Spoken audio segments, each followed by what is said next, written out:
Hey guys, tonight we begin with a soft step back in time, into fields bathed in moonlight, whispers of wind through standing grain, and the first uneasy records of strange patterns left where nothing should have marked the earth. Welcome. I'm glad you're here.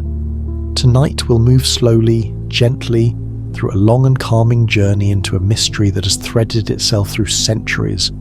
Crop circles, those quiet, geometric impressions left in fields that seem to speak with a language of shape and rhythm. Over the hours ahead, we'll explore the earliest hints of this phenomenon, the sudden rise of complex patterns in modern times, the curious physical traces that have puzzled scientists, eyewitnesses who have sworn they saw more than shapes in the dark, and the possibility that these formations are part of something far larger, a network of messages waiting to be read.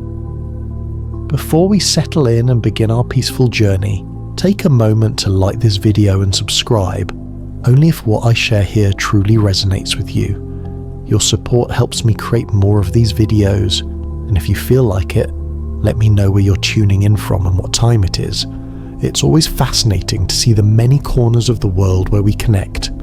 Now, dim the lights, make yourself comfortable, and let's ease into tonight's journey together as we explore what lies ahead. Chapter 1. The First Signs, Strange Patterns Before the Modern Era. Close your eyes for a moment and picture an old field at dusk. The air is cool, the sky softened into indigo. A single lantern bobbing as a farmhand returns home. By morning, the farmer steps out and finds a circle, a flattened ring of wheat, clean and precise as if someone had traced it with a careful hand. He frowns, shrugs, and bends to pick a stalk.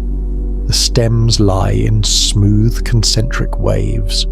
He cannot explain it, and so he tells the neighbours tell the parish. The story finds its place in local memory.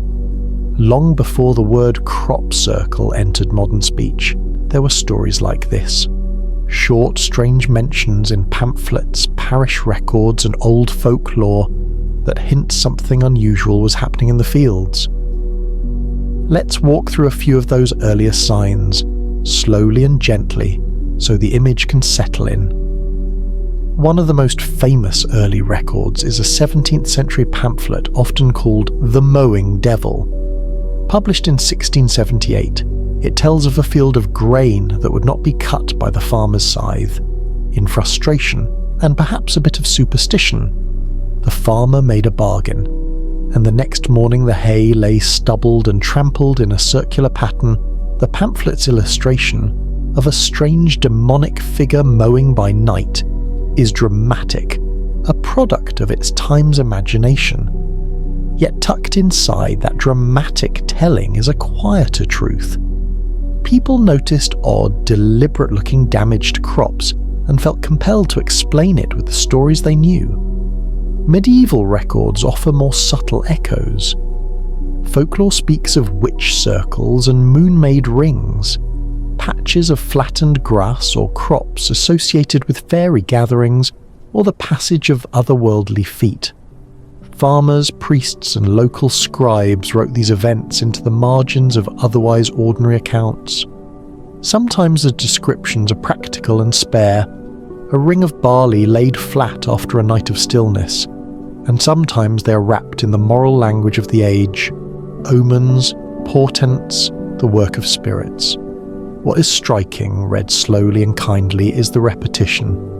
Across regions and eras, people encountered circular and patterned alterations in fields, and could not always explain them away as weather or beasts. By the 1800s, agricultural journals and local newspapers occasionally reported wheat laid into spirals and circular tracts that baffled harvesters.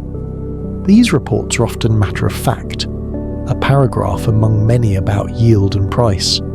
But the geometry described can be precise, circular, elliptical, sometimes with inner rings. Farmers noted them with the practical curiosity reserved for anything that might affect the next season's sowing. When we gather these mentions, a quiet pattern appears. The shapes are not entirely new, and the human response to them is consistent: curiosity, worry, and a desire to record. Now, imagine a slightly different thread woven into this history. A recently surfaced translation of a 14th century monastic manuscript.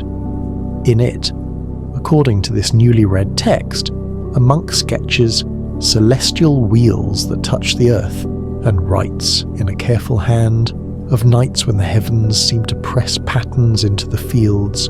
The diagrams are simple, concentric circles, spoke-like rays, shapes that, if one lets the mind trace them, look like some of the formations we recognize today. I say imagine, because in tonight's telling, we allow believable possibilities to sit beside documented history. The manuscript I've described is presented as a recently unearthed translation in some retellings, a flourish that connects modern formations to older cosmologies. Whether the translation is literal, symbolic, or partly embroidered, the image it offers is useful. It helps us see how people in different times might interpret strange marks in the ground through the cultural lens available to them. Monks, farmers, and peasants had different vocabularies with which to explain the same quiet mystery. There is also a small atmospheric story that appears in a few whispers of historical research. An early surveyor's journal from 1883. In the account, the surveyor notes a ring burned into barley near a crossroads and, puzzled, sketches the neat circumference as best as he can. He places the entry under mundane headings and then closes the notebook and tucks it away. The notebook, the tale goes, remained in a county archive, unloved and unremarked upon, until someone catalogued the boxes decades later and found the odd sketch. The entry was quiet, almost embarrassed by its own strangeness. No explanation is offered. The line in the ledger simply sits, a soft, unanswered question. What can we take from these early signs when we look gently and without hurry? First, the phenomenon of odd crop formations is not purely a modern invention. There are repeated observations through time, pamphlets, folklore, parish notes, and local press that show people have long found the fields altered in ways that seem deliberate. Whether those early instances match the complexity of late 20th century pictograms is another question. Often they do not. Many early reports describe simpler rings and spirals. Still, the continuity matters. It tells us the land has been recording something unusual for a long time. Second, humans have always interpreted these marks through the lens of the day. The mowing devil appears at a time when supernatural explanations were in currency. Medieval scribes explain rings with fairy dances or witchcraft. A 19th century farmer may attribute a strange spiral to a freak gust or a stampede.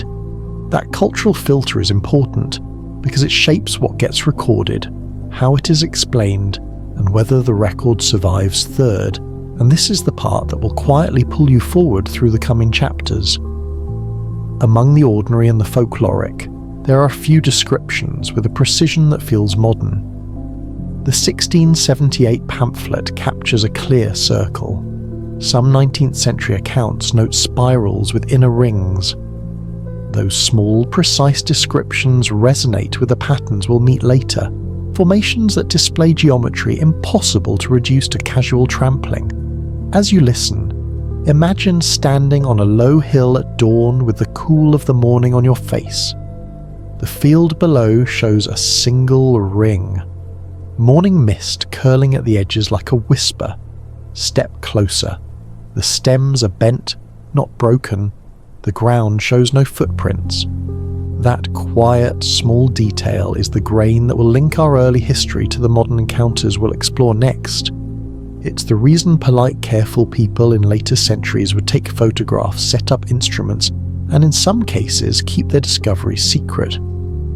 Before we leave this chapter, there are a few subtle threads worth noting. because they will reappear as we travel forward in time. One thread is place. Many early records congregate in regions where ancient sites, barrows, standing stones, and old churches also sit. The land has layers of memory, and these formations often appear in places that already carry stories. Whether coincidence or signal, the overlap is striking when you notice it. Another thread is timing. Observers sometimes link unusual patterns to nights of celestial events, meteor showers, bright planetary alignments, or still nights when the air itself seems to hold sound differently.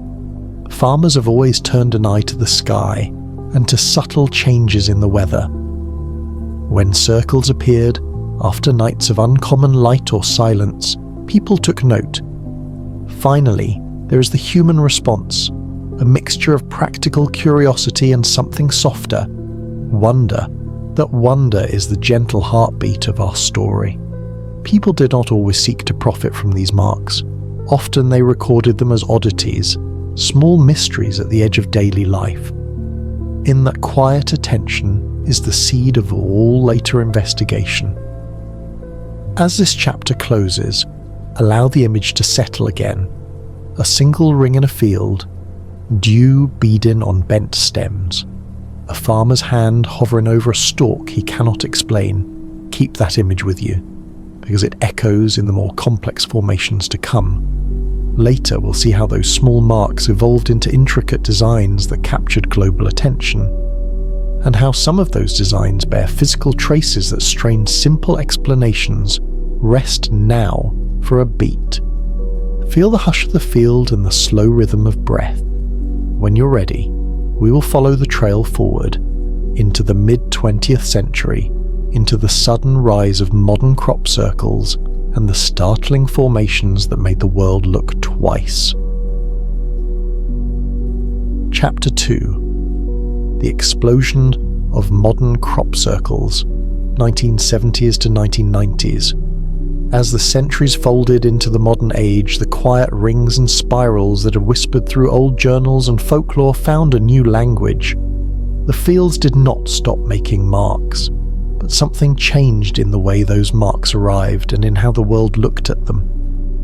Imagine a map of time. For a long while the dots were few and scattered, curious annotations in local memory. Then, beginning in the decades after the Second World War and growing through the 1970s, 1980s, and into the 1990s, those dots multiplied. Patterns grew in number and in complexity. What had once been a small local mystery became a phenomenon the world could no longer ignore. Picture, gently, the English countryside in the late 1970s. Small roads wind between hedgerows and fields. Cottages breathe smoke lightly in the early mornings. One night in 1978, a family walking near an old field found something different. A perfectly flatter circle, where the barley should have stood tall. The circle was simple, sure, and yet it carried a quiet precision that made the hair on the back of a listener's neck stand up. Photographs were taken. People talked. The story spread beyond the parish. That year is often remembered now as a kind of opening note, a moment when the phenomenon moved from occasional curiosity into something persistent. As the 1980s progressed, the rings multiplied, and slowly geometry crept in. Circles began to include inner rings, spokes, and arrangements that suggested design rather than random damage. Small clusters of circles would appear in a single field, arranged so carefully that whoever walked into them would feel, in a subtle way, the deliberate hand behind them. The increase in frequency did something to public perception. What had been odd became expected. What had been local rumour became international fascination. Tourists began to visit. Researchers began to take photographs that were more careful. Journalists began to report. Then came the 1990s, and with them a turning point. In the early part of that decade, a formation appeared in a field that many later described with a single, breath-held word: pictogram. No longer were there only circles. Now there were shapes that resembled symbols, pictures, designs composed with an artistry of scale and proportion that was not incidental. The formation at a field known to many as East Field became an icon. The geometry was complex. It suggested intention and, to some observers, even a message. Photos circulated and the world leaned in to look. The rapid spread of such formations across southern England, places where ancient stones and old churches already lay, created a feeling that the land itself was speaking in a new register. With the rise in frequency came a chorus of voices. Farmers who had once shrugged at a single ring now spoke of visiting crowds, of strange footprints at field edges, of crop inspectors setting up tripods and careful lights. Amateur researchers drove their cars through midnight lanes to photograph a new formation at dawn. Local economies adapted in the gentlest ways: teas and maps for visitors, bed and breakfasts with soft, understanding hosts who had learned to welcome curious travellers. That period also brought a widening of accounts. People began to report sensory experiences beyond the sight of the formations.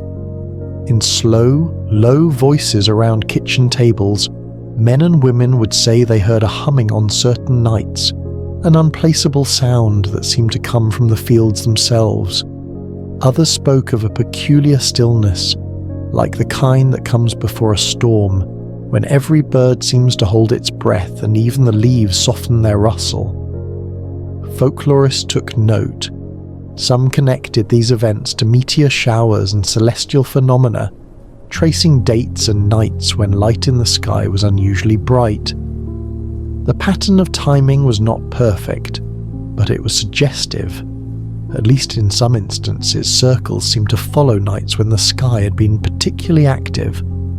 Amid the practical observers, small, credible-sounding claims began to surface. There are tales, shared quietly, of a retired radar technician who once worked at a nearby RAF station.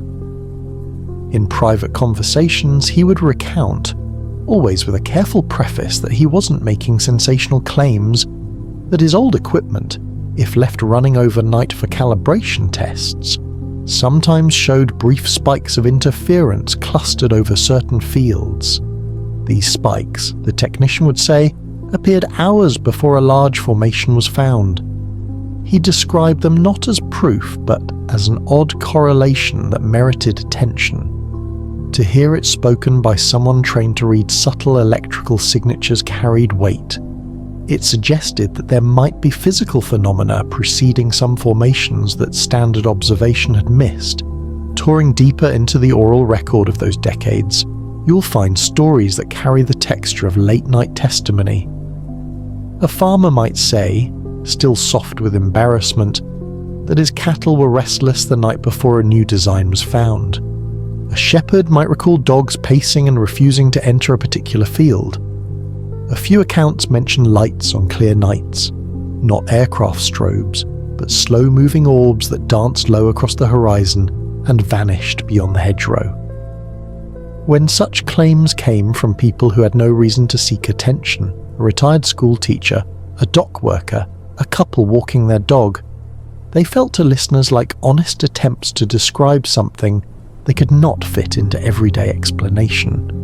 Of course, this era also saw new energies of human ingenuity.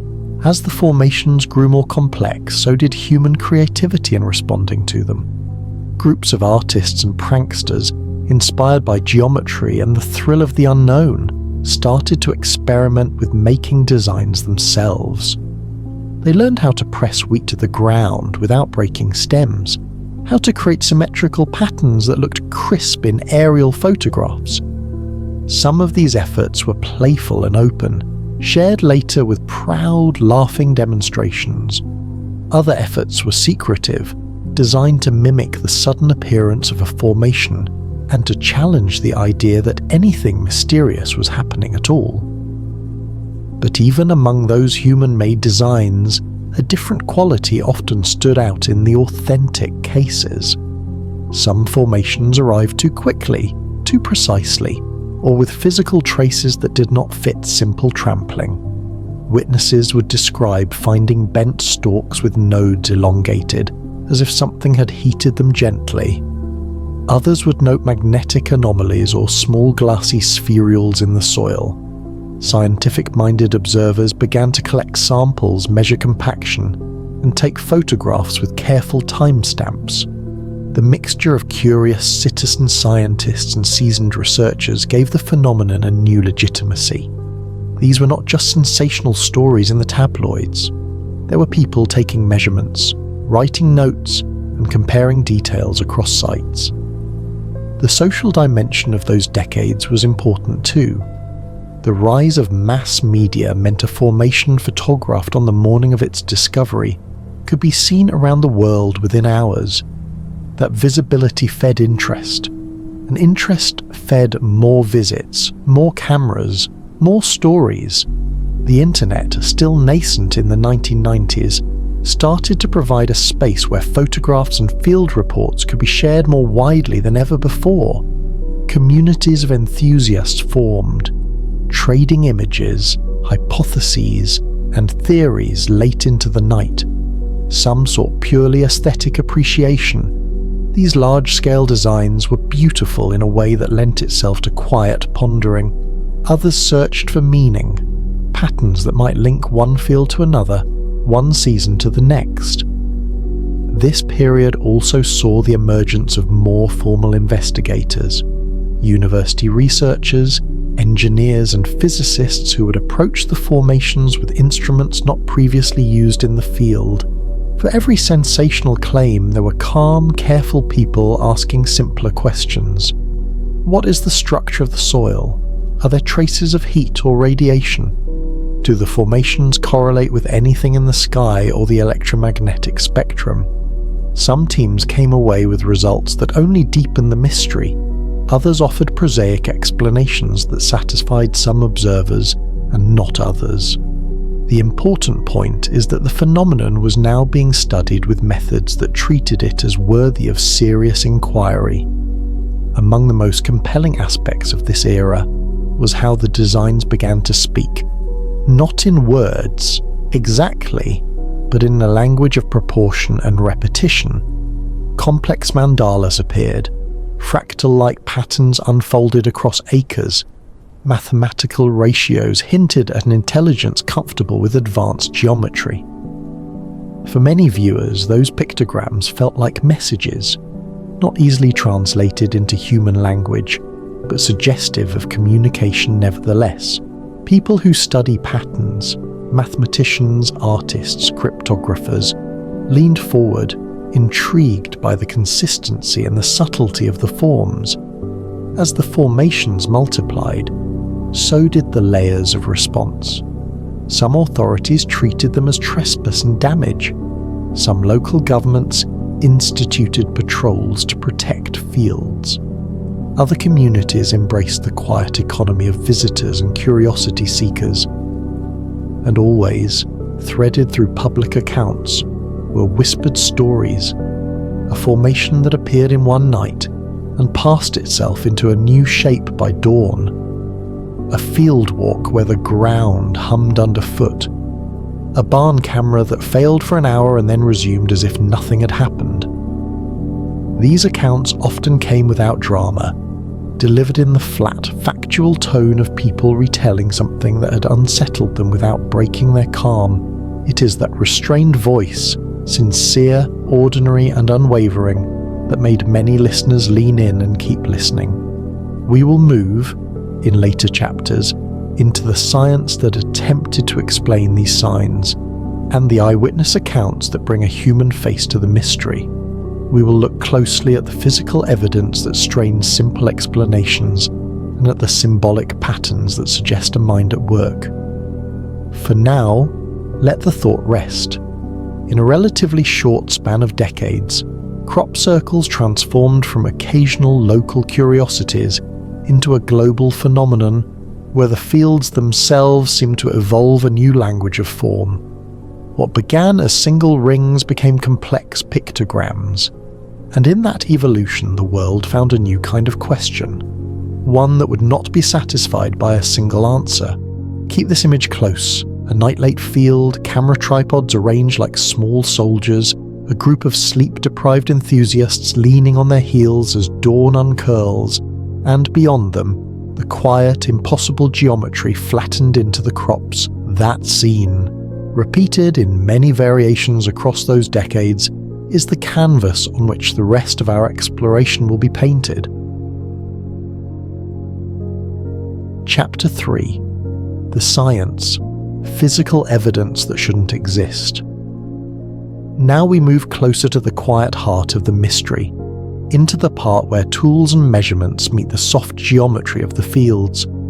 If you imagine a slow walk through a newly formed pattern at dawn, the air still cool on your skin, you will notice small things that photos alone do not capture.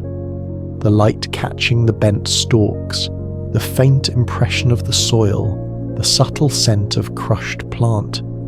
Scientists and careful observers began to pay attention to these small things, and over time a body of physical evidence built up.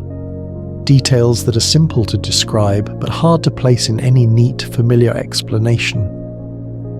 One of the most often mentioned features is the way the plant stalks themselves are altered. In many genuine formations, the stems are bent at the nodes but not snapped. The plants lie smooth and unbroken, as if folded by a gentle, warm hand rather than crushed by boots. Close up, the nodes can show changes that some researchers describe as elongation, little stretches in the tissue that look as though they were heated from within and then bent rather than smashed from without. When a botanist inspects these nodes under a microscope, the cells sometimes tell a story different from ordinary trampling. The difference is quiet, technical, and yet important. Heat, even brief and subtle, can make plant tissue behave differently when bent. It does not mean we have an answer, but it does mean the plants sometimes carry a trace of an unusual process. Soil is another witness. In a number of reports, careful soil samples taken from formations reveal tiny glassy spherules, small beads that look like melted sand or volcanic glass, but found on fields with no nearby volcanic activity. These spherules are often tiny, almost dust-like, but when examined with magnification they appear real and unusual. Some soil samples also show slightly altered magnetic readings, compared with control samples from outside the formation. The shifts are not massive. They are subtle nudges in magnetic intensity or orientation. Yet for an investigator with a magnetometer in hand, those nudges make the field more than an image. They make it a place where physics seems to have left a small, measurable trace. Researchers using simple instruments have reported other anomalies too. Thermography, the process of looking at heat with special cameras, has sometimes shown fleeting warmth in a patch where a formation appears, even after the event. In a handful of cases, infrared images taken before, during, and after a formation's discovery have recorded brief thermal signatures that dissipate quickly. To a camera that reads heat, these signatures look like the trace of something that passed energy through the plants or ground and then vanished. Some teams noted tiny bursts of radio frequency interference on their equipment at the time of a formation's appearance. Others logged small compass variations when standing within the design's perimeter. Again, none of these readings are dramatic in the way of a headline, but together they form a pattern of small physical oddities that deserve a calm, careful hearing. Beyond the basic instruments, a few lab studies have offered measurements that feel, at first listen, strange. Samples of plant tissue taken from inside formations have been examined under electron microscopes. Tiny changes in crystalline structures have been suggested by a few technicians. minute realignments in the cellulose that might indicate exposure to a form of energy lab staff, working in the low hum of machines late at night, have sometimes described these changes with a tone of puzzled wonder rather than excitement. In some telling accounts, a lab tech will say quietly that the tissue looked as if it had been subjected to a brief, controlled microwave pulse, but without the burnt or cooked smell one would expect. That description is part observation, part speculation, and part the human need to make sense of a strange sample in the dead of night. GPS and timing data have also entered the quiet ledger of evidence. Teams who place tracking devices, cameras and sensors around likely fields sometimes record anomalies. Devices that slip a few seconds in their timestamps, cameras whose batteries go flat without a trace, watches that slow and then return to normal. These glitches can be explained away by simple battery failure, faulty wiring, or moisture. But when such events cluster around a single formation, when multiple devices show irregularities at the same time and place, the pattern becomes hard to dismiss politely. There are reports, from both professional researchers and dedicated amateurs, describing synchronized irregularities that feel like a pause in the expected order of recorded events.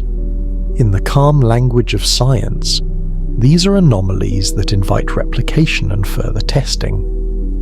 Another small but striking piece of evidence comes from seed and growth studies. In carefully controlled experiments, researchers planting seeds taken from inside certain formations observed altered germination behavior in some batches.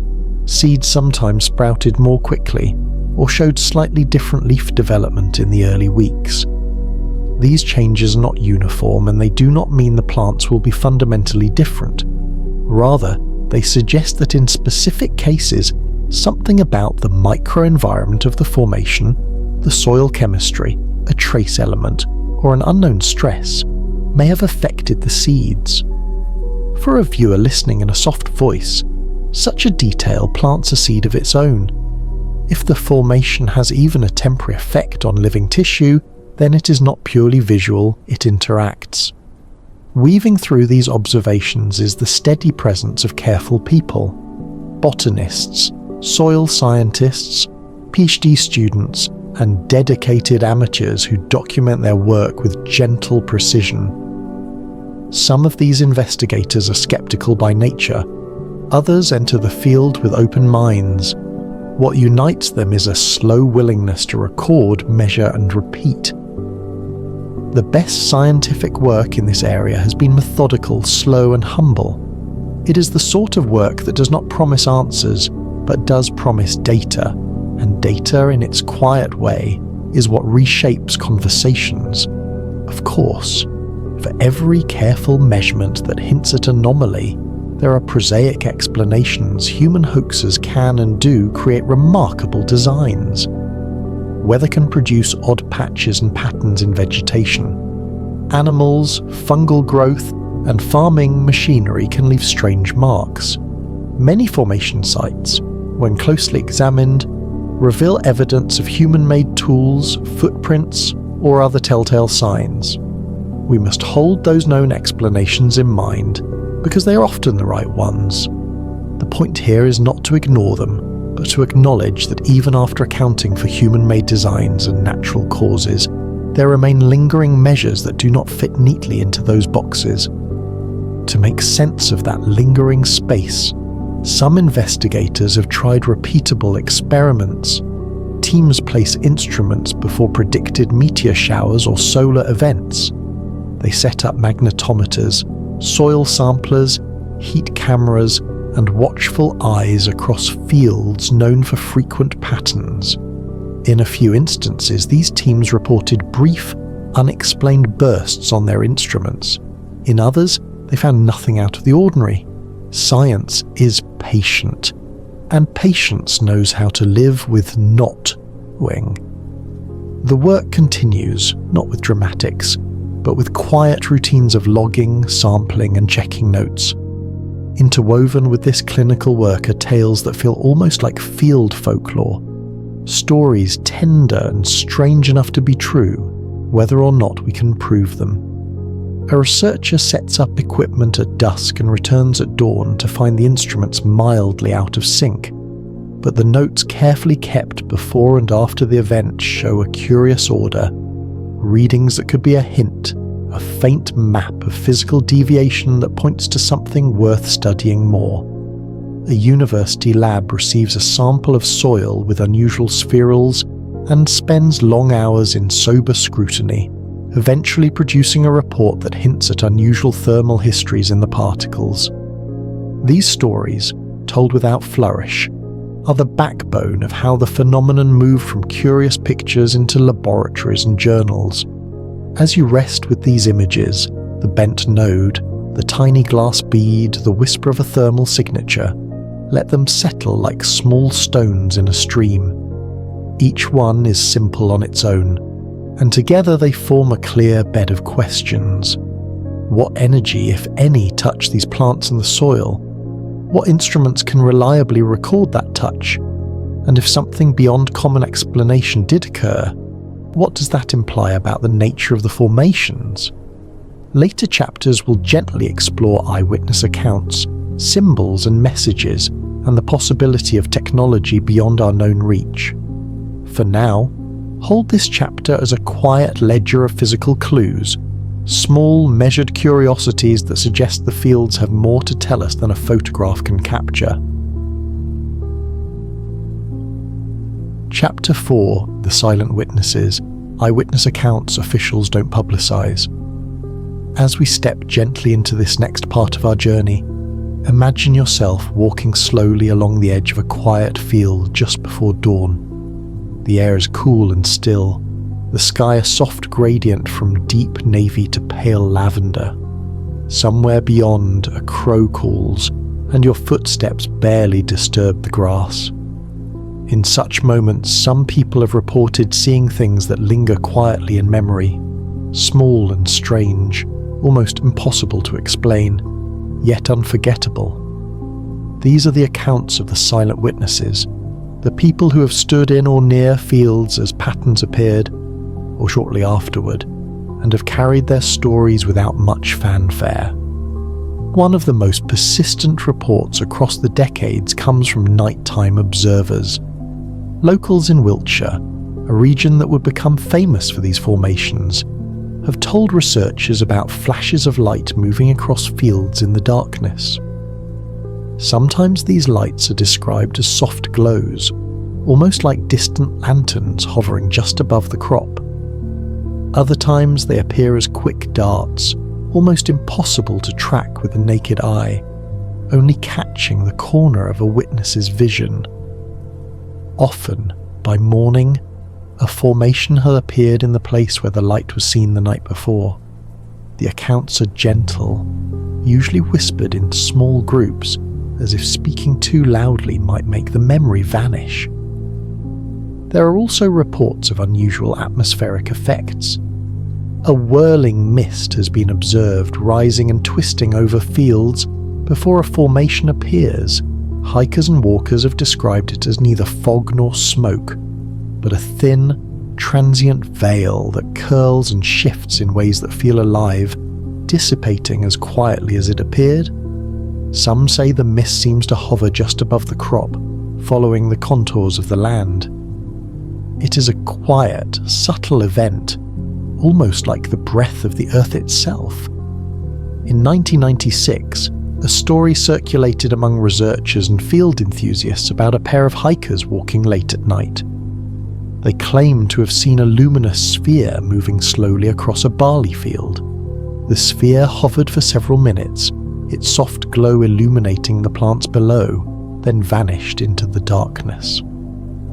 The next morning, exactly where the sphere had floated, a fully formed crop circle appeared. The hikers, ordinary people with no connection to scientific study, were unsure what they had witnessed, but they could not forget it. Their account adds a human heartbeat to the silent geometry of the fields. a reminder that sometimes the phenomenon is experienced not just visually but emotionally. Tractors and farm machinery operators have their own quiet stories. One operator, speaking to a small group of researchers years later, described seeing what he called gravitational ripples move across the field.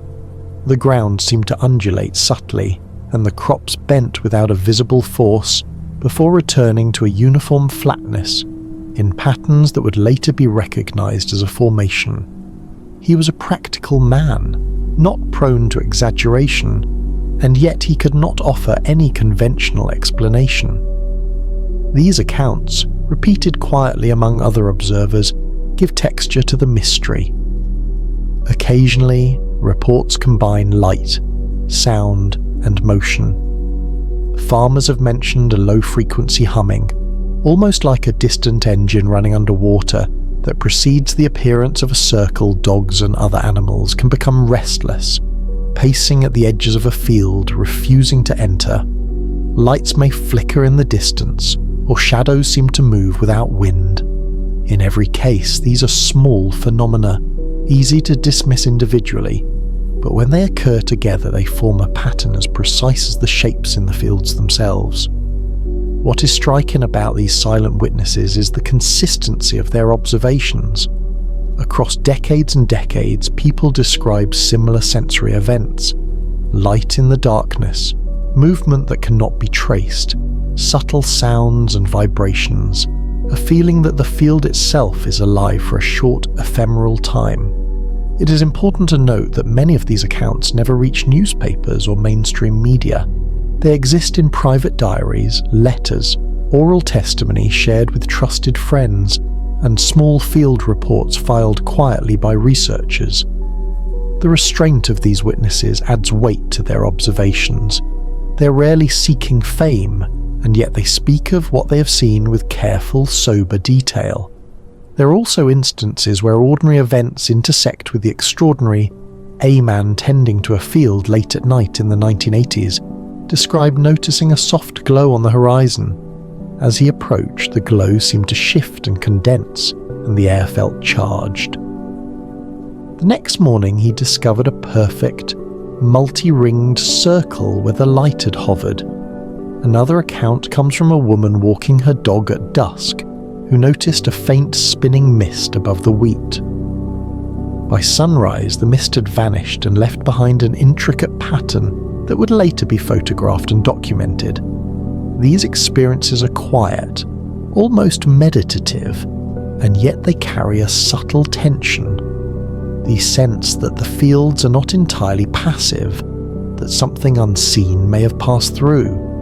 For researchers, these accounts are invaluable.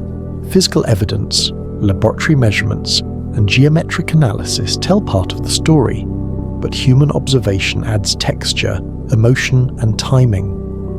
Eyewitnesses bridge the gap between the measurable and the intangible, offering glimpses into how these formations manifest in the real world. They are the living record of events that otherwise leave no trace, except in the bent stalks and flattened soil. Imagine yourself walking in these fields alongside the silent witnesses. Feel the soft sway of the crop under your fingertips. Notice the subtle vibrations in the ground, the faint hum in the air, the way shadows stretch differently as light changes. Each of these small details forms a gentle mosaic, a quiet story that supports the notion that crop circles are not random. They are observed events, often recurring, often accompanied by phenomena that cannot be fully explained by ordinary means. As we move forward in this journey, these accounts will become threads connecting the physical and the symbolic. They remind us that human perception, carefully recorded, is part of the evidence they prepare us for the next chapter, where we will explore the geometry and symbolism within the formations themselves, the intricate patterns that hint at messages, intelligence, and design. Let yourself linger with this chapter's quiet stories, feeling the stillness of night in the fields, the faint glow of unknown lights, and the subtle hum of a world just beyond ordinary perception. Keep that calm awareness with you as we prepare to enter the patterns themselves, where intelligence may speak in shapes and numbers. Chapter 5: Symbols, Geometry and Messages, the patterns that defy randomness. Now, let us step gently into the fields themselves, moving past the soft outlines of flattened wheat and barley into the very heart of the formations, the patterns, the geometry, the symbols that have captured the fascination of observers around the world. Picture standing at the edge of a circle, letting your eyes follow the gentle curves, the inner rings, the spokes radiating out like quiet sunbursts across acres of land. Here, the fields are no longer just space, they're a canvas, and something seems to have painted with an intention that is at once delicate and precise. The mathematics of these formations is often the first thing to draw attention. Many crop circles follow ratios and sequences that are familiar in nature and in human design, yet appear in forms that exceed what is typically created by casual hoaxers. Fibonacci sequences, for instance, are found in countless formations. Spirals that follow the golden ratio curl gently through wheat, small seeds pushed or bent in perfect proportion. Observers walking these spirals often report a sense of balance, a soft harmony that feels almost as if the field itself is vibrating with a quiet resonance. It is subtle, calming, and yet profoundly intriguing. Mandalas, symmetrical designs radiating outward from a central point, appear in many modern formations. They can span hundreds of feet, with concentric rings, triangles, and interlocking circles forming an almost hypnotic order. The precision is notable. The lines are clean, the arcs smooth, and the repetition exact.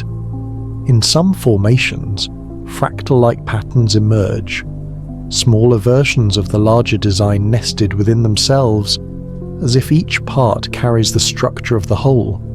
Those who study patterns notice that such designs require careful planning, measurement, and execution, and yet in many cases there is no evidence of human involvement, no footprints, no tool marks, nothing that explains how these intricate forms appeared overnight. The symbolic aspect of some formations adds another layer of intrigue. Consider the 2001 Chilbolton formation, often referred to as the face and transmission reply. Photographs reveal a humanoid-like face alongside a series of coded patterns that some observers interpret as binary messages. Scientists and cryptographers, examining these symbols privately, have suggested that some sequences match mathematical structures not typically used by humans, ratios and alignments that are remarkably precise.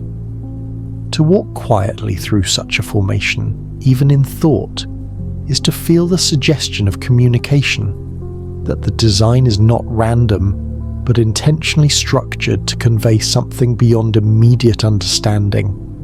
Other formations hint at location-specific messages. In a few notable cases, analysts have suggested that certain patterns encode coordinates or instructions of sorts, pointing to places as far away as Peru or other distant parts of the world. The idea is not sensationalized. It comes from careful mapping, comparison of angles, distances, and repetition. Whether these coordinates are meaningful or coincidence is debated, but the consistency of the structure is enough to warrant attention. When we trace these lines, we notice they often align with ancient sites, barrows, stone circles, or other monuments of human history, as if linking modern messages to the long memory of the land. Some researchers, quietly and cautiously, have taken symbolic analysis further. One cryptographer, who shared findings off the record, suggested that several formations exhibit mathematical signatures unlike conventional human design. Ratios are extremely precise, Angles match sequences found in higher-level geometry, and repetitions echo patterns seen in nature, but with subtle modifications that imply understanding and intelligence. In these cases, the field itself becomes a kind of language, where each circle, line, and curve carries meaning beyond what the eye immediately perceives. At the same time, these formations maintain an aesthetic simplicity that is calming. Even complex fractals or interlocking polygons are experienced as elegant, soothing designs when viewed from the ground. Observers often describe a gentle sense of wonder, a feeling of being part of something larger, without fear or alarm. The geometry does not shout, it whispers. The message is subtle, quiet, and inviting exploration rather than demanding it.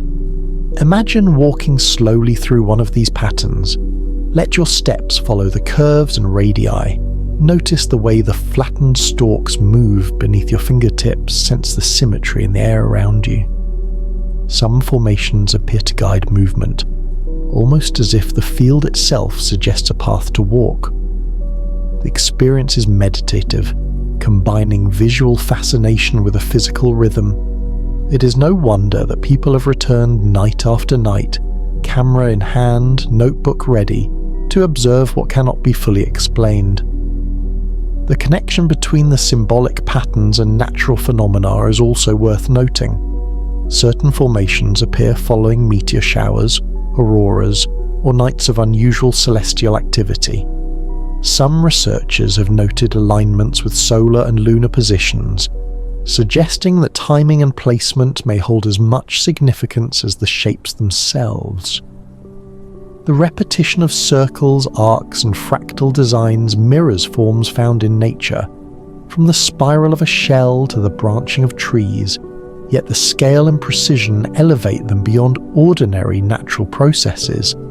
It is within this quiet interplay of mathematics, art, and possible communication that crop circles capture the imagination. They suggest intelligence, deliberate design, and a message crafted with care.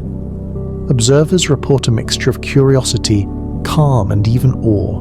The fields speak gently, and listening requires patience and attentiveness. Each new formation is a chapter written in geometry, an invitation to consider a reality in which the Earth itself hosts subtle, patterned communication. As you rest with this chapter, allow the shapes to form in your mind. Imagine the soft rhythm of circles and arcs, the whisper of patterns unfolding across the land, the gentle pulse of intention embedded in geometry. Let the quiet wonder settle in, for in the next chapter we will explore the tools and forces that may create these designs, the possibility of technology, energy, or intelligence that works in ways far beyond human reach for now. Linger in the pattern, in the shapes, in the soft, unspoken message of the fields themselves. Chapter 6: The Hidden Technologies. Are crop circles created by advanced non-human tools? As we move deeper into the fields, the patterns and symbols bring with them a natural question. How could such precise and complex designs appear so quickly, often overnight, without visible human intervention? In this chapter, let us gently explore the possibilities, looking at subtle forces, unknown energies, and perhaps technologies beyond what we normally encounter in our daily lives. Imagine standing at the edge of a formation just as the first light of dawn spills across the crops. The stalks lie perfectly flat, following intricate geometry, and there is no sign of footsteps, planks, or ropes. Nothing that should be capable of producing such a design. It is here, in this quiet space, that the mystery of hidden technologies begins to unfold.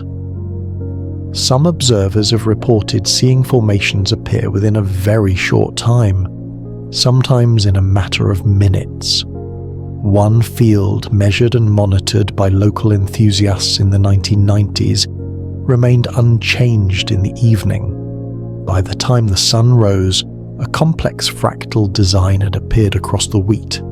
The speed of creation, combined with the precision of the pattern, suggests an energy or process far beyond human capability with simple tools. This is not to say that humans cannot create large designs. Many hoaxers have successfully made circles, but the cases that continue to defy explanation involve an efficiency, accuracy, and subtlety that has no ordinary comparison. Animals in the vicinity often respond to these events in curious ways. Farmers and field observers have described livestock growing restless, dogs refusing to enter the fields, and birds taking flight without warning. In some reports, animals seem to sense something before the formation appears, reacting hours in advance to what humans cannot perceive. The phenomenon does not leave ordinary traces of disturbance in these cases.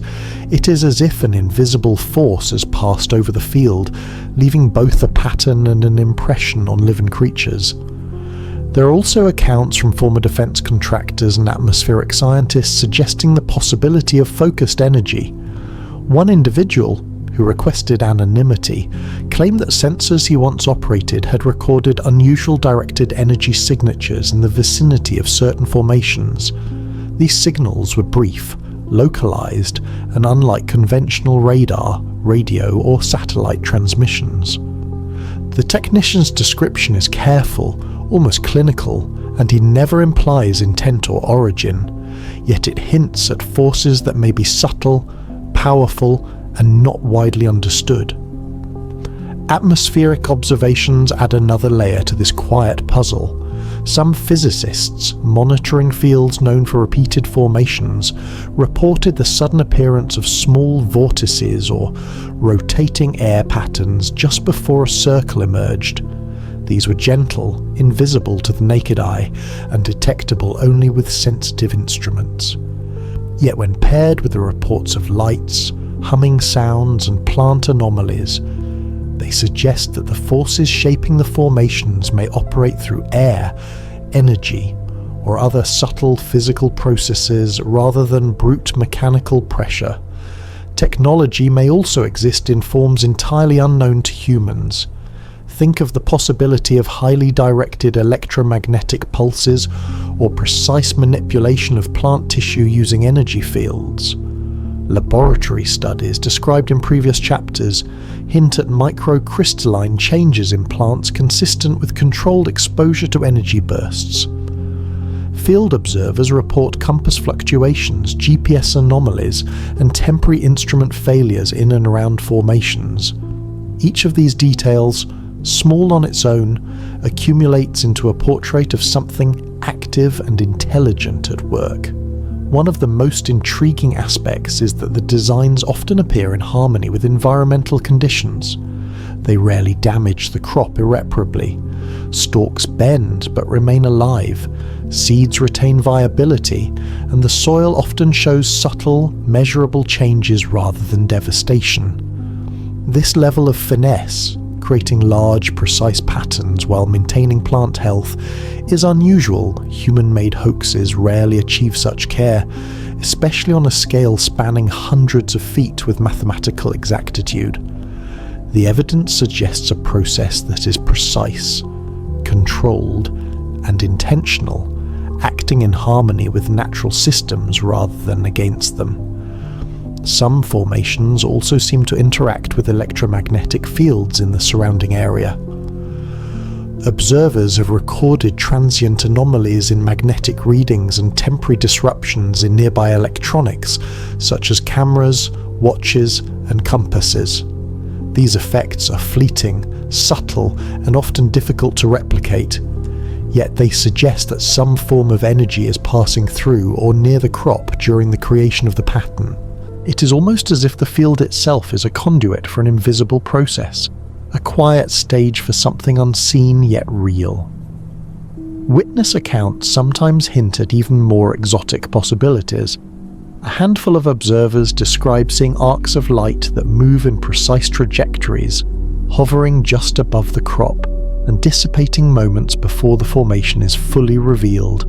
In one report, a researcher noted a localized area of warm air rising in a spiral pattern over a field, only to find a perfectly symmetrical fractal circle in the same space by morning.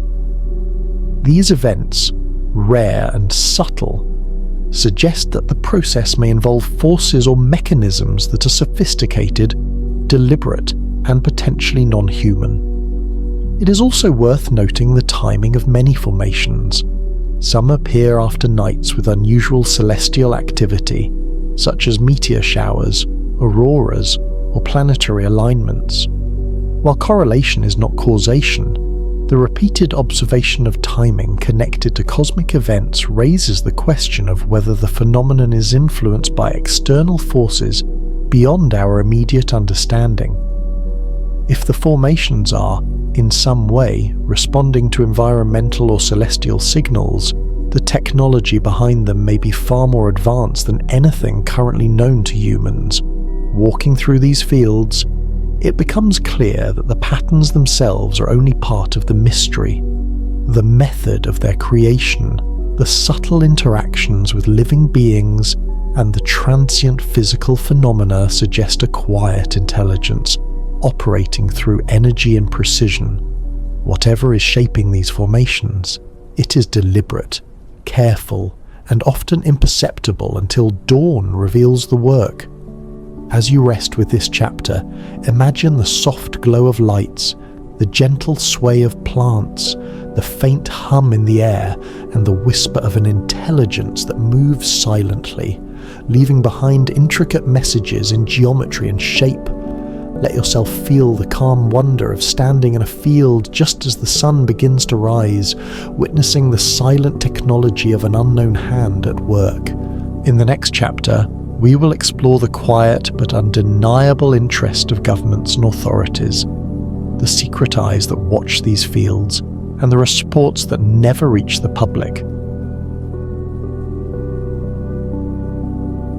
Chapter 7: Government Eyes, the quiet investigations they never admit publicly. As we continue our gentle exploration, it is worth turning our attention to the quiet observers who watch these fields from above, from afar, and sometimes closer than we imagine. Governments and authorities, it seems, have taken an interest in crop circles that goes far beyond casual curiosity. While the public rarely hears about official investigations, evidence and careful testimony suggest that these formations have been monitored, studied, and recorded for decades in ways that remain largely hidden from view. In the United Kingdom, for example, reports indicate that the Ministry of Defence once took note of the patterns appearing across southern England. Helicopters were occasionally seen circling fields at night or in the early morning hours, their rotors stirring the air above areas where new formations had emerged. These sightings were sometimes dismissed publicly as routine surveillance or training exercises, but in the quiet records of local enthusiasts, they appear repeatedly in connection with newly discovered circles. The repeated presence of government aircraft, combined with careful monitoring of the fields, hints at a level of interest that is not shared openly. Leaked or declassified documents, while rare, suggest that military and scientific authorities were sometimes asked to study these formations for potential security concerns. Some files mention assessments of electromagnetic anomalies, unusual patterns that could affect radar, and questions about whether advanced technologies might be at work. There are even whispers, quietly circulated among researchers, of a specialized division, unacknowledged in public, tasked with pattern surveillance. This team, according to the accounts, monitors recurring geometric clusters across the countryside, cataloguing their size, shape, and frequency. Whether this division exists or existed exactly as described is uncertain, yet multiple independent sources reference similar observations. One striking detail is the connection to restricted airspace. In some instances, certain formations reportedly triggered temporary restrictions, with authorities cordoning off areas for hours or days while investigations occurred. The public explanation was often a simple safety precaution, yet insiders claim that no visible hazard existed. No construction, no hazardous materials, nothing conventional that would warrant a blockade. The implication, again, is subtle but compelling. Someone, somewhere, recognized these formations as extraordinary enough to monitor carefully. The quiet attention of governments is also reflected in archival photographs, aerial surveys, and reports that were not widely published. Military photographers, sometimes taking reconnaissance images, have captured patterns from above without revealing the full context. Scientists working under government contracts may have analysed soil, plant tissue, and electromagnetic readings, producing reports that never entered public circulation. While the results of these studies remain mostly confidential, the consistency of such monitoring suggests a serious, ongoing awareness of the phenomenon. It is not only in the United Kingdom that authorities appear to have noticed crop circles. Other countries, especially those with fields experiencing recurring formations, have also recorded interest reports from observers. In Europe, describe instances of helicopters and unmarked vehicles appearing near sites shortly after new formations emerge. In some cases, scientists working with space or atmospheric agencies are said to have quietly logged anomalies in the fields, correlating them with solar activity, meteor showers, or unexplained electromagnetic readings.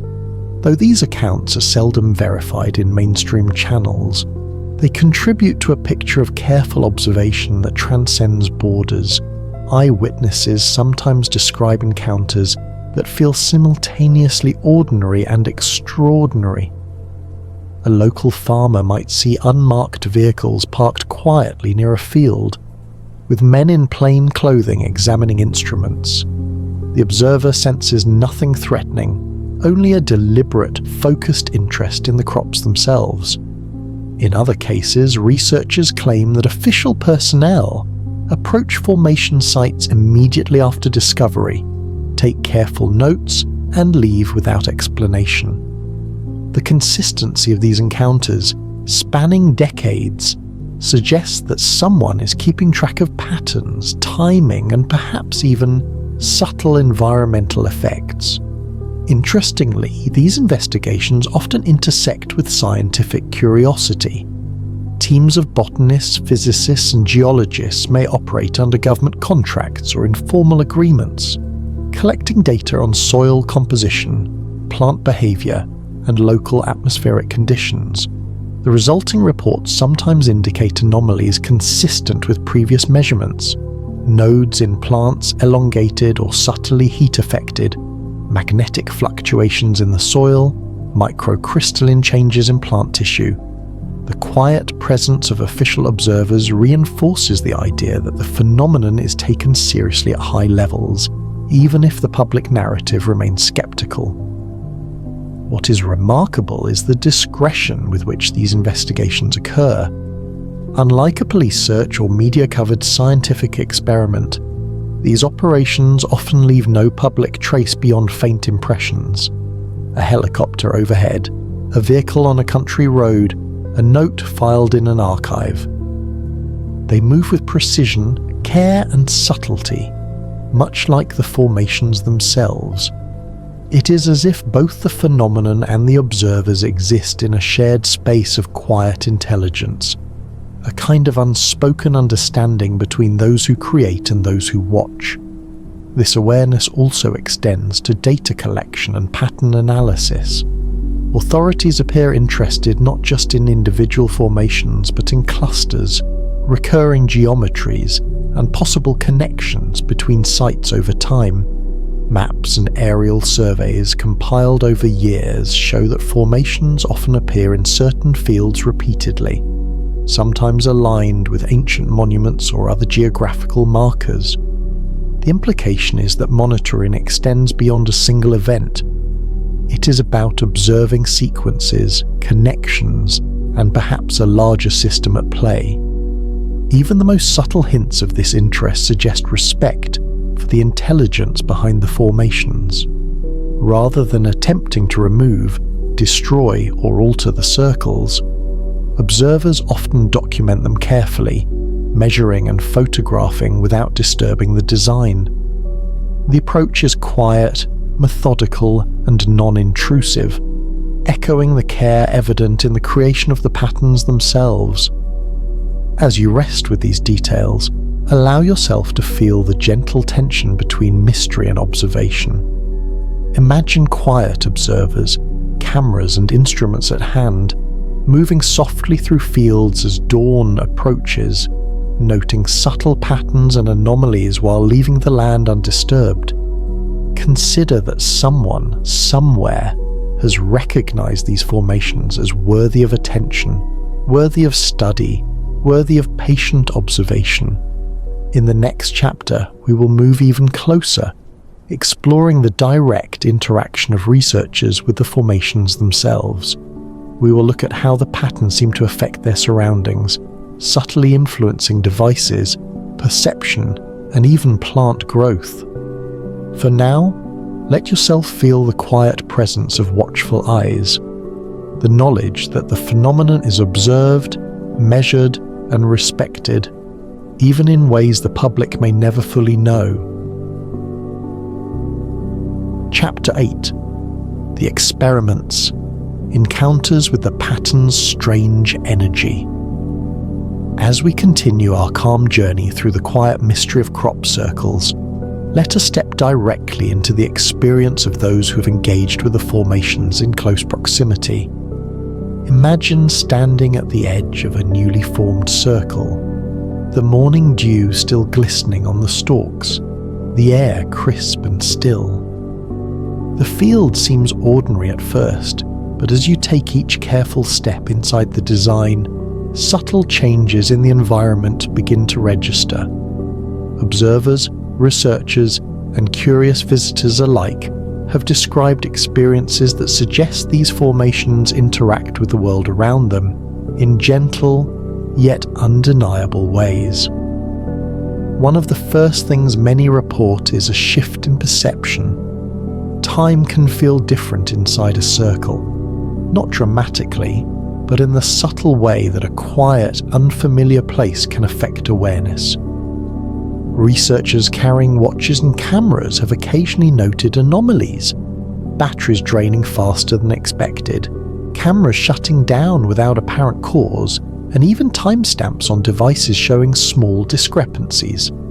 These occurrences are brief, easy to dismiss individually, yet they appear repeatedly across decades of observation, suggesting something about the environment is affecting electronics in a consistent, if subtle, manner. Physical sensations are also commonly reported. Individuals walking through formations sometimes feel a light tingling in their hands or a soft pressure in the chest and limbs, sensations that fade when leaving the design.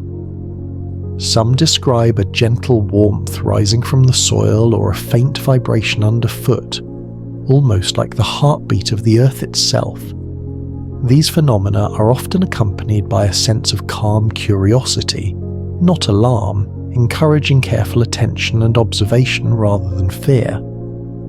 In these moments, the field feels alive, as though it is aware of your presence and subtly responding to it. Laboratory studies and controlled experiments have provided additional insight. In a few cases, researchers collected samples of plants from within formations and cultivated them under identical conditions, alongside control samples from outside the circles. The results were remarkable. Seeds from inside the pattern sometimes sprouted more quickly, exhibited stronger early growth, or displayed subtle differences in leaf formation. These changes were never drastic, never threatening, but consistent enough to suggest that something about the formation environment, whether energy, subtle radiation, or another unknown factor, influenced the plant's development. In addition to growth effects, some teams experimented with monitoring instruments within newly formed circles.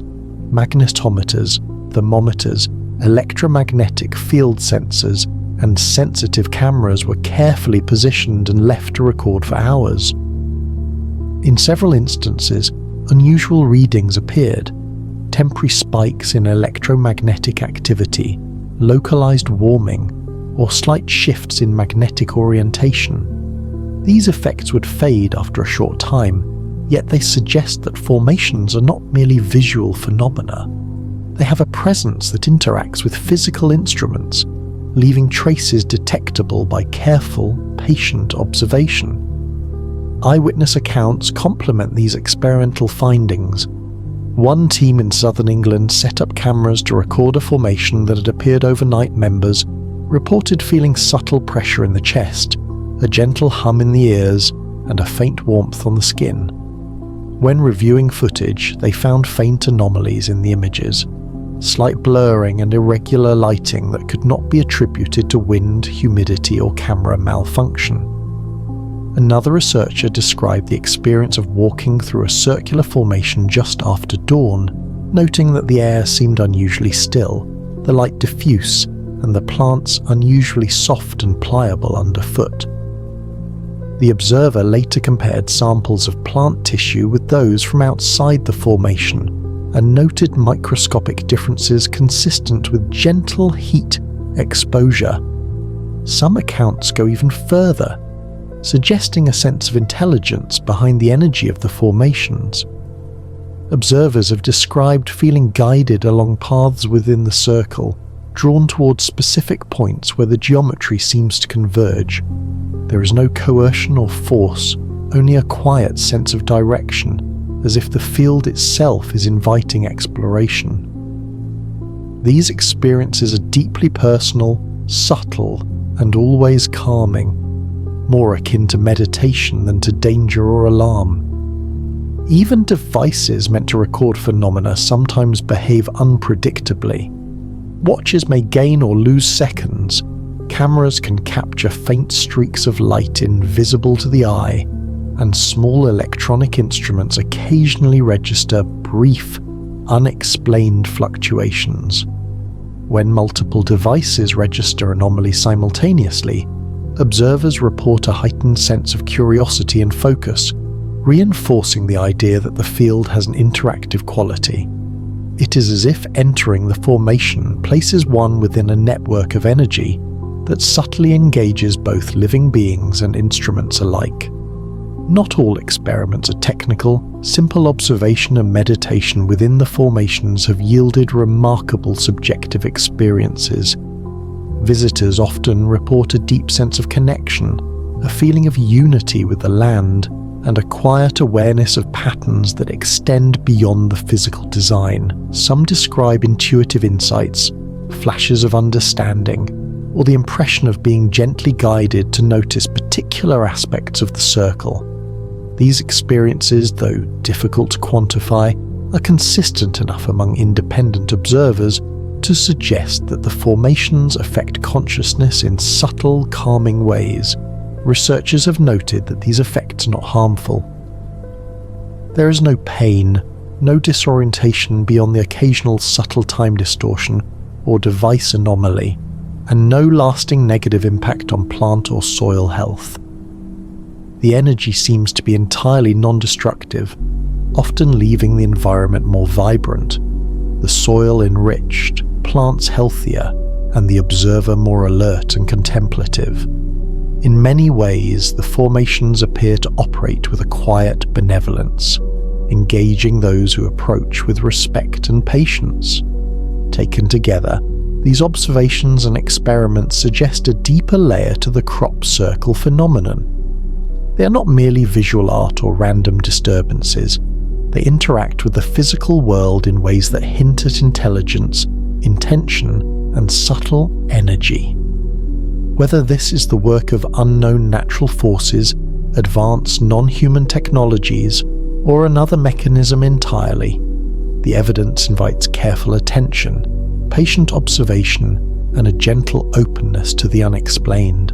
As you rest with these descriptions, imagine walking slowly through a field at dawn, the dew beneath your feet, the stalks bending gently with the morning breeze.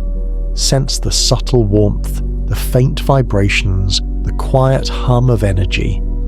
Notice the way the pattern seems to guide your steps without force, as if inviting you to understand and participate in something larger. Hold this calm awareness, for in the next chapter, we will explore the possibility that crop circles are more than isolated events, that they may be part of a larger communication network, connecting patterns, symbols, and perhaps even intelligence across time and space. Chapter 9. The Grand Theory. Are crop circles a communication network? Now let us drift gently toward a perspective that invites contemplation on a larger scale. Picture the quiet countryside stretching beyond the horizon, fields laid out in neat rows, some ordinary, others marked by the intricate designs we have explored. What if these formations were not isolated events, each circle appearing by chance or design independently, but part of a larger network? A vast interconnected system of symbols, messages, and energy. This is the Grand Theory, a view that sees crop circles not just as individual artworks, but as chapters in a long unfolding dialogue, reaching across landscapes, time, and perhaps even consciousness itself. Researchers have noted intriguing patterns in the appearance of crop circles over the decades.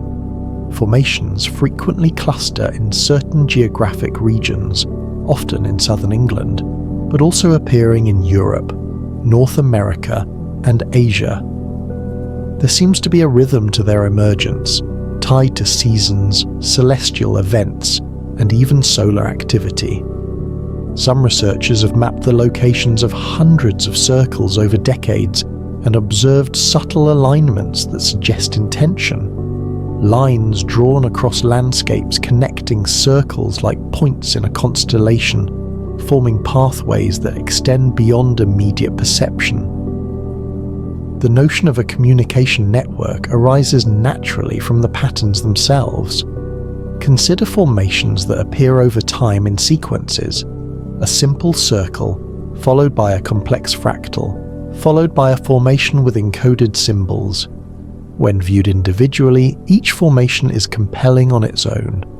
When examined as a sequence, they seem to form a conversation, a progression that hints at information being transmitted incrementally. This raises the possibility that the creators of these patterns are using the land as a medium, each circle a node in a wider system designed to convey meaning. Some analyses even suggest that the designs themselves may contain encoded coordinates, numerical sequences, or symbolic messages. Observers have pointed out that repeated ratios and geometric relationships within the circles correspond to locations on Earth, ancient monuments, or astronomical alignments. A formation might align with a ley line, an ancient stone circle, or the rising sun on a particular solstice. The repetition of these alignments across multiple formations over time strengthens the idea that a pattern exists, a message spanning space, connected through geometry and placement rather than words. There are also whispers from inside scientific communities that add subtle intrigue to this idea. Some pattern recognition researchers have privately suggested that the collection of formations over the last 30 years could be read almost like a language, with individual circles serving as glyphs in a larger sentence. The message is not immediately obvious, but the repetition of shapes, angles, and sequences hints at deliberate encoding. If this is true, the crop circles are not just art, but a system of communication, a quiet, patient conversation written in the fields. For those who observe carefully enough, celestial events appear to play a role in this network. Many formations coincide with meteor showers, planetary alignments, or unusual solar activity. Some researchers have speculated that these timings are not coincidental. Perhaps the creators of the formations are responding to incoming signals from beyond our planet, translating cosmic activity into patterns on Earth that resonate with both energy and meaning. It is a subtle, elegant idea that each circle is a response, a note in a composition that spans the globe and even extends into the cosmos. The human experience within these networks adds another layer of complexity. Visitors who walk these fields often describe a sense of guidance, as if the circles are directing attention to particular features, paths, or points within the formation. Researchers working in clusters of fields sometimes notice subtle changes in plant behavior, electromagnetic anomalies, and perceptual effects that are consistent across formations. It is as if the fields themselves are nodes of energy, interacting with each other and with those who approach with care and respect. Some reports suggest even more intricate connectivity. There are whispered claims that formations over decades, when mapped carefully, form larger meta-patterns, grand designs that are invisible from the ground, but become apparent only when viewed as part of the larger network. Imagine hundreds of formations spanning regions and years, each contributing a small part to a message that may take decades to unfold fully. In this view, crop circles are not ephemeral. They're enduring communications meant to be discovered slowly, patiently, by those willing to observe and reflect. The possibility of a communication network also connects back to the symbolic geometry we explored earlier. Fractals, spirals, and mandalas may serve as repeated motifs in the message, acting as a universal language built on mathematics and harmony, rather than words.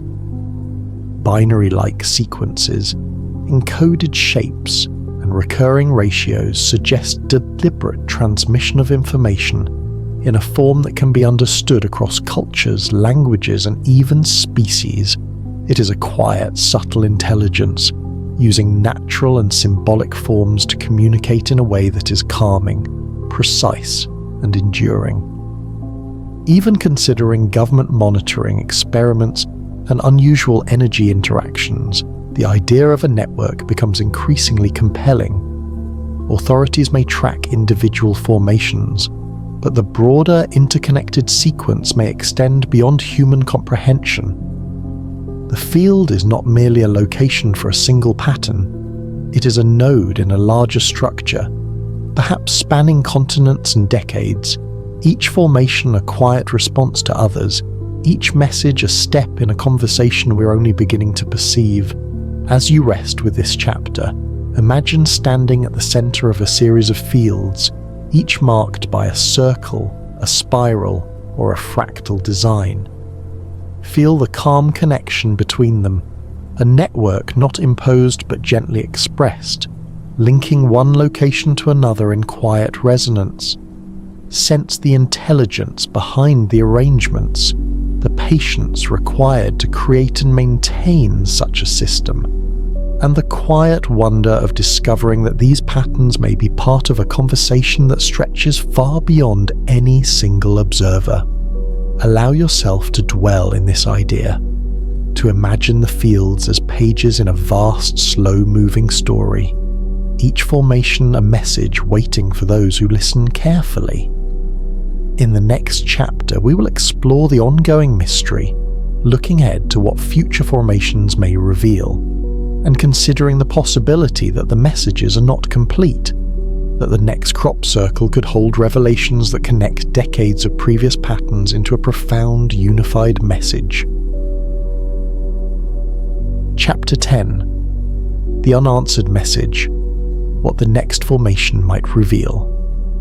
As we drift into this next chapter, let us allow ourselves to imagine the fields not as static places, but as living, evolving canvases. Each formation is a whisper from an intelligence that moves quietly, deliberately, and with subtle intention. Even after decades of observation, analysis, and study, the message remains incomplete, the conversation ongoing.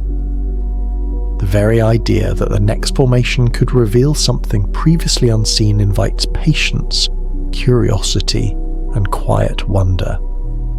Picture yourself walking slowly through a dew-kissed field, the horizon just beginning to glow with the first light of dawn, each step a meditation, each breath in rhythm with the gentle rustle of wheat. Observers and researchers have long speculated that each new formation may build upon the last, offering incremental additions to a message that unfolds over time. The precision of previous patterns, the recurrence of mathematical ratios, the careful placement of symbols, all suggest an intelligence that is patient, deliberate, and aware of how its work will be discovered. It is not immediate, not urgent, but steady, a quiet dialogue that requires careful listening and observation. The unanswered question, then, is what will the next formation reveal? Will it continue the sequence, offer a reply, or perhaps provide a key to understanding the broader network we have begun to perceive? Some analysts quietly claim that recent formations display subtle shifts in geometry, hinting at a forthcoming message that may be more explicit than ever before. Certain spirals appear more complex, some fractals nested with an elegance that suggests an increase in sophistication, and a few alignments seem to point deliberately toward ancient sites or distant coordinates. While these interpretations remain speculative, the consistent attention to detail across decades lends them a quiet credibility. The next formation could, theoretically, provide a missing piece of the puzzle, connecting patterns into a more coherent whole. Eyewitnesses who have observed recent formations speak of an unusual clarity in the designs, as if the creator is aware of the scrutiny the circles receive. Some claim that slight changes in orientation or proportion signal intentional communication, subtle hints embedded in geometry rather than words. The sense among these observers is that the message is unfinished, that patience is required to perceive it fully, and that the next formation may hold revelations that exceed the understanding of even the most experienced researchers. There are also reports that the energy within the fields may guide these developments. Those who have walked or studied formations note that the shapes themselves seem to interact with environmental conditions. The way morning light falls, the way wind moves through the stalks, even how electromagnetic readings subtly change during formation emergence. These dynamic aspects suggest that the next circle may not only be a geometric message, but a multi-layered experience, visual, energetic, and perhaps even perceptual, designed to engage the observer on multiple levels. Whispered claims from inside the research community hint at predictions. A few analysts suggest that the next significant formation could appear near a location of historical or cultural importance, chosen for its resonance with previous patterns. Some believe that it could contain time-specific information, perhaps a calendar or encoded sequence that aligns with natural cycles or astronomical events. The idea is not alarmist, it is quietly anticipatory, suggesting that the intelligence behind the formations is deliberate and patient, releasing information in a measured, gradual way. The unanswered message also resonates on a human level. Those who have dedicated years to observation, documentation, and study often report a sense of humility and quiet awe. Each new formation reminds them that they are participants in an ongoing story, witnesses to a process that surpasses ordinary comprehension. The mystery is maintained not by trickery or deception, but by the very nature of the intelligence behind the circles, patient, careful, and respectful of those who observe. Imagine standing at the edge of a field at twilight, the day fading into night, the land quiet, yet alive with the potential for revelation. Each stalk of wheat or barley seems to hold a memory of past formations, a resonance that hints at what might come. The next formation is unknown, yet it is certain to continue the dialogue, to offer guidance, and perhaps to illuminate the structure of the network we've been tracing for decades. There is an anticipation that is both calm and profound, the gentle knowledge that discovery is on the horizon, yet will arrive in its own time. In this state of quiet reflection, consider the subtle power of patience, the importance of careful observation, and the beauty of an ongoing mystery. The crop circles invite us not just to look, but to notice, to walk slowly, to breathe deeply, and to remain receptive to a message that transcends immediate understanding. Each circle, each pattern, and each formation is a gesture, quiet, deliberate, and layered with meaning. As we conclude this chapter, allow yourself to linger in the possibility that the next formation could reveal something transformative. Let the fields exist in your imagination as places of subtle energy, intelligence, and deliberate communication. The unanswered message is not a failure. It is an invitation, a promise that the conversation continues, that discovery is patient, and that the intelligence behind the patterns is ongoing, waiting for those who observe with care and respect. Chapter 11. The Role of Nature. How the environment influences the patterns. As we continue our serene exploration of crop circles, it is important to gently consider the environment itself, the land, the sky, and the elements, and how they may influence the creation and appearance of these remarkable formations. Picture yourself walking along the edge of a field at dusk, feeling the soft breeze on your skin, the scent of earth rising from the soil, and the rhythmic sway of plants under your fingertips. Here, in this quiet harmony, the land itself becomes part of the story, an active participant in the mystery. Observations over decades suggest that weather, atmospheric conditions, and the natural rhythms of the land may play subtle roles in the emergence of crop circles. Some formations appear after nights of particular clarity or stillness, when the air is calm and temperatures are mild.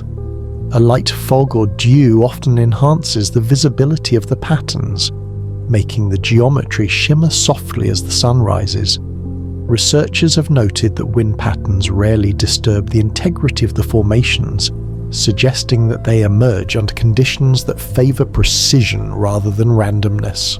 Soil composition is another intriguing factor. Fields with dense, fertile earth seem more likely to host complex formations. Soil quality, moisture levels, and even the distribution of underground minerals may subtly influence how patterns appear and how plants respond. Observers have sometimes noted small circular depressions in the soil or areas where the earth appears gently compacted without signs of mechanical interference. These subtle changes, combined with a careful bending of stalks, hint at a sophisticated interaction between the environment and the phenomenon, one that maintains plant health while shaping intricate designs. Celestial activity also appears to influence formation events. Observers have repeatedly noted that meteor showers, auroras, or unusual planetary alignments often coincide with the appearance of new crop circles. Some researchers quietly speculate that electromagnetic or gravitational effects from these cosmic events may interact with local conditions, creating the perfect circumstances for a formation to emerge. The timing may not be random, but carefully orchestrated to harmonize with the rhythms of nature. A quiet synchronization between earth and sky animals, too, respond to environmental cues in ways that suggest subtle awareness of the phenomenon. Livestock may grow restless, birds take flight, and insects sometimes cluster along edges of fields where formations are about to appear. These reactions are gentle, natural, and non-threatening, but they add another layer to the environmental story. the land, its inhabitants, and the broader ecosystem seem to be quietly attuned to the emergence of patterns, as if they recognize a rhythm invisible to human eyes. Seasonal cycles also shape the appearance and durability of formations. In spring and early summer, when crops are tender and flexible, intricate patterns often appear, their lines crisp and flowing. Later in the season, when stalks are taller and denser, patterns may become more visually striking from above, but slightly harder to manipulate without damage. Observers have noted that some designs appear precisely timed with growth stages, suggesting an understanding of plant physiology, whether by human or unknown intelligence, that ensures the plants remain alive and vibrant while the geometry remains perfect. Light and shadow play an equally important role. Observers often arrive just before sunrise or sunset, when the low angle of sunlight casts long, gentle shadows that highlight subtle arcs, spirals, and fractals. The interplay of illumination across the field emphasizes the elegance of the design and reveals details that might otherwise go unnoticed. This careful harmony between design and environment strengthens the impression that the formations are created with awareness of the natural world, not in opposition to it. Even subtle vibrations and energies in the environment seem to interact with the patterns. Some researchers have reported faint humming or vibrations in the air, sometimes detectable only through sensitive instruments. These energy fluctuations may align with electromagnetic anomalies or minor thermal variations, suggesting that the environment itself is a conduit for forces that shape and sustain the formations. It is as if the fields are not passive but quietly alive, participating in the creation and evolution of each design. Finally, it is worth noting that observers often describe a sense of calm connection when entering these fields. The gentle sway of the plants, the soft murmur of the wind, and the presence of carefully aligned geometry create an atmosphere of quiet reflection. Nature and pattern converge to produce not only a visual spectacle, but an immersive experience that engages the senses, the mind, and perhaps the spirit. It is in this harmony between land, life, and design that the phenomenon takes on a truly remarkable character. As you rest with this chapter, allow yourself to sense the soft pulse of the land beneath your feet, the gentle sway of crops in a quiet breeze, and the harmony between sky, earth, and the patterns themselves. Imagine the land as an active participant, a partner in a delicate dance of geometry, energy, and timing. Let the quiet rhythm of the environment fill your awareness, for in the next chapter we will explore the role of ancient knowledge and how crop circles may connect with the mysteries of our past, linking the present to the deep history of human and cosmic experience. Chapter 12: Echoes of the Past, Ancient Knowledge and Crop Circles. As we continue this serene journey, let us drift gently into the notion that crop circles may not be a purely modern phenomenon. Imagine standing quietly in a field, the morning mist still lingering, the air cool and still, and sensing a connection that stretches far beyond the present moment. Throughout history, human civilizations have observed the sky, the land, and natural patterns, often recording their insights in art, architecture, and myth. Some researchers quietly suggest that crop circles may be linked to this ancient knowledge, acting as a bridge between our contemporary world and the wisdom of the past.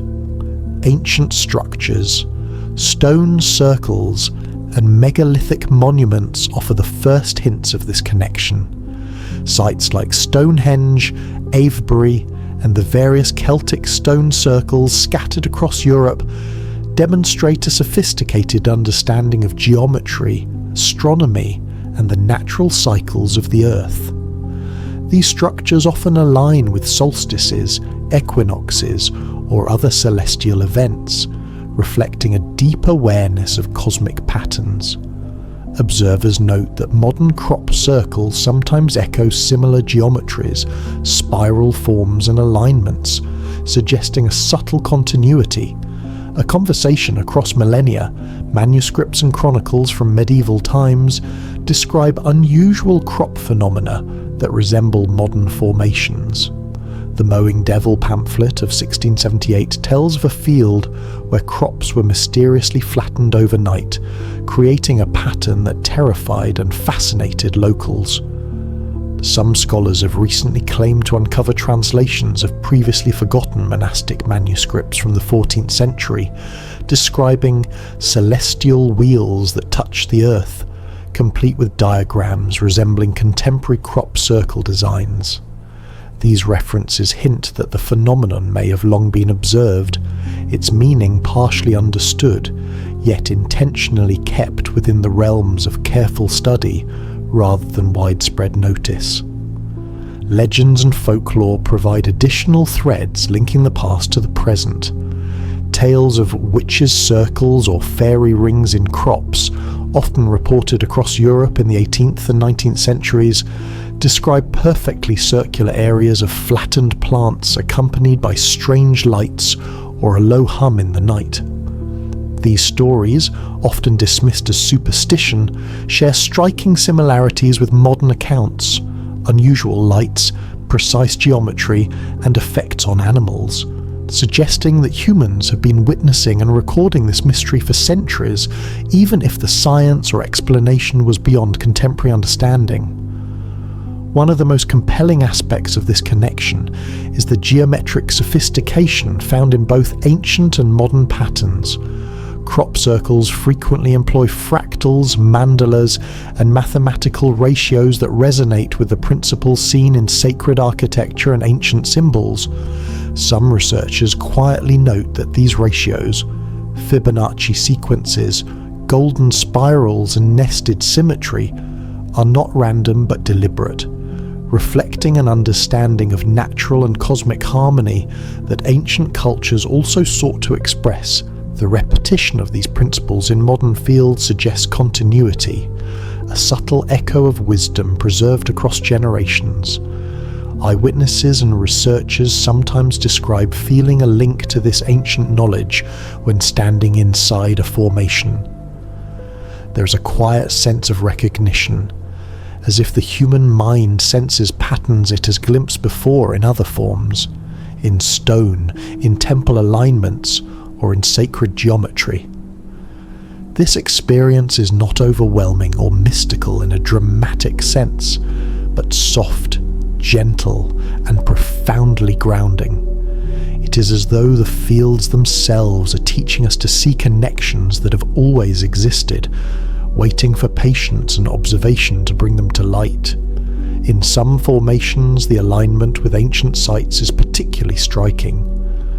Certain crop circles appear near old barrows, burial mounds, or stone circles, positioned in a way that seems intentional rather than coincidental.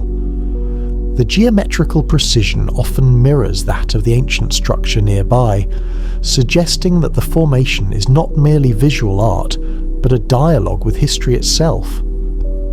Researchers quietly speculate that these placements may be messages, references, or even a continuation of long-forgotten knowledge encoded in geometry, timing, and location. There are also subtle reports from field observers who notice that certain formations seem to resonate with the land's history in unexpected ways.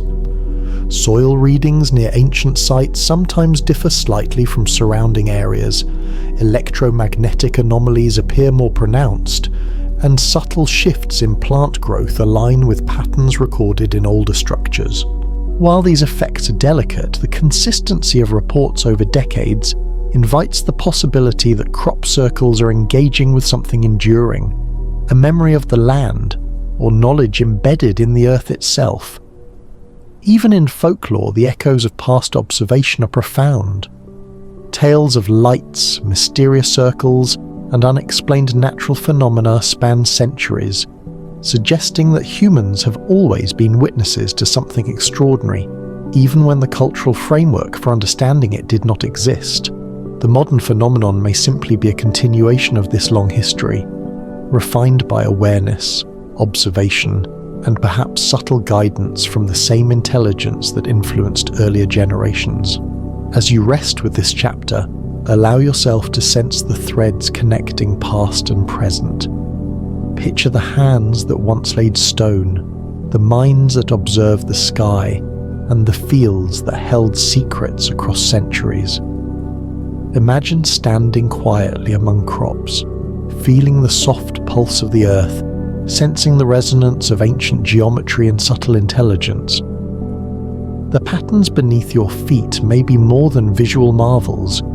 They could be messages shaped across time, inviting us to listen, to observe, and to quietly participate in a dialogue that has been ongoing for generations.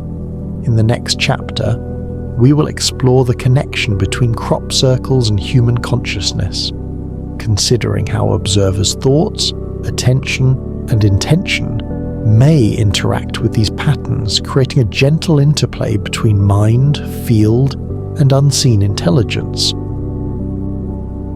Chapter 13: Consciousness and Connection: How Humans Interact with Crop Circles. As we continue our calm journey through these mysterious landscapes, let us gently consider the human mind and its subtle connection to the patterns we have been exploring. Imagine stepping into a field at dawn, the mist hanging lightly over the crops, your footsteps soft against the earth, and feeling a quiet awareness settling into your senses. Observers, researchers, and visitors alike have long reported that being inside a formation evokes experiences that go beyond the visual, a heightened sense of perception, intuition, and calm presence. It is as if the mind itself resonates with the geometry, energy, and timing of the pattern. Many researchers have quietly noted that simply being present within a crop circle can affect thought and awareness. Observers describe a clarity of mind, a slowing of mental chatter, and a gentle focus on subtle details, the way light glances off stalks, the whisper of wind, or the delicate arrangement of nodes in a spiral. Some report that insights come more easily, ideas form more naturally, or connections between seemingly unrelated observations emerge effortlessly. The effect is not dramatic or sudden, but soft, pervasive, and meditative, encouraging calm reflection and attentive observation. In controlled experiments, teams of researchers have asked participants to enter formations with the simple instruction to observe, meditate, or record thoughts. Across multiple trials, subtle physiological changes were noted. Heart rates sometimes stabilized, breathing slowed, and participants reported a gentle sense of peace or well-being. While these effects are mild and do not affect everyone in the same way, the repeated observations suggest that the patterns may interact with human consciousness in ways that are subtle, consistent, and perhaps intentional. Some theorists quietly propose that this interaction goes deeper. Crop circles may act as amplifiers or guides for human attention, shaping perception and thought in ways that align with the geometry and energy of the field. The shapes themselves, spirals, fractals, mandalas, have long been associated with focus, meditation, and awareness in various cultures. Standing within these patterns may create a resonance between the human mind and the structure, facilitating insights, intuition, or even a sense of connection to something larger than oneself. Eyewitness accounts provide vivid examples of this connection. Some observers describe moments when subtle guidance seems to emerge from the pattern itself, encouraging them to notice specific features, follow certain paths, or consider relationships between elements they might otherwise overlook. Others report experiences that feel almost like communication, thoughts, images, or impressions arising spontaneously, offering perspectives or suggestions that later prove remarkably insightful when compared to measurements, alignments, or sequences in the pattern. These experiences are gentle and non-intrusive, creating curiosity rather than urgency, and often leaving the participant with a sense of calm wonder. Even small groups of researchers have noted the subtle interplay of collective attention. When several individuals enter a formation together, they often find that awareness seems to synchronize. Observations are shared more vividly, perceptions of subtle energy align, and discussions of pattern interpretation flow naturally.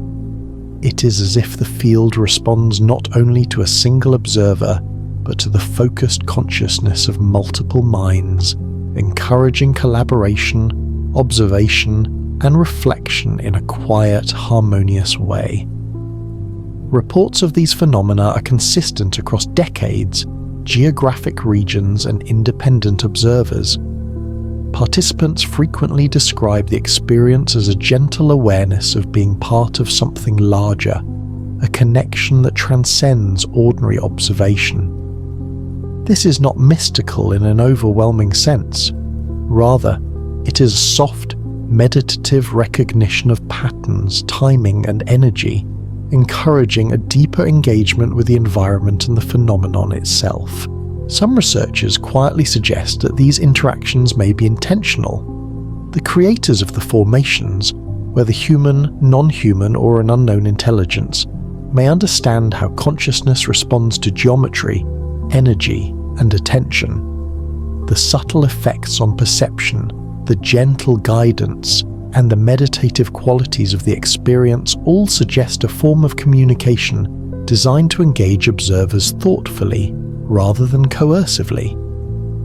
It is a quiet conversation, encouraging patience, focus, and awareness.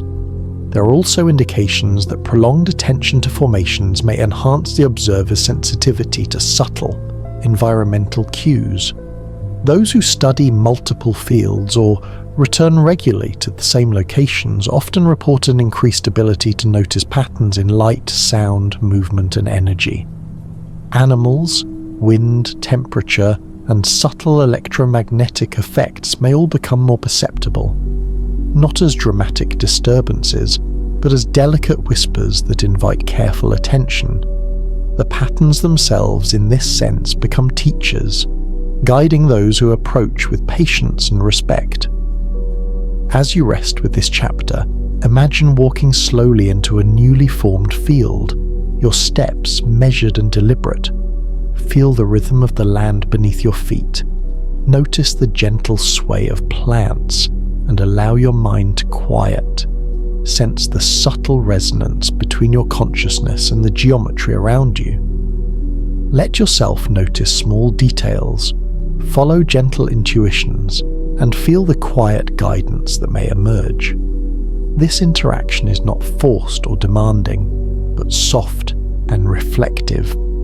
A meditation in motion, a dialogue without words,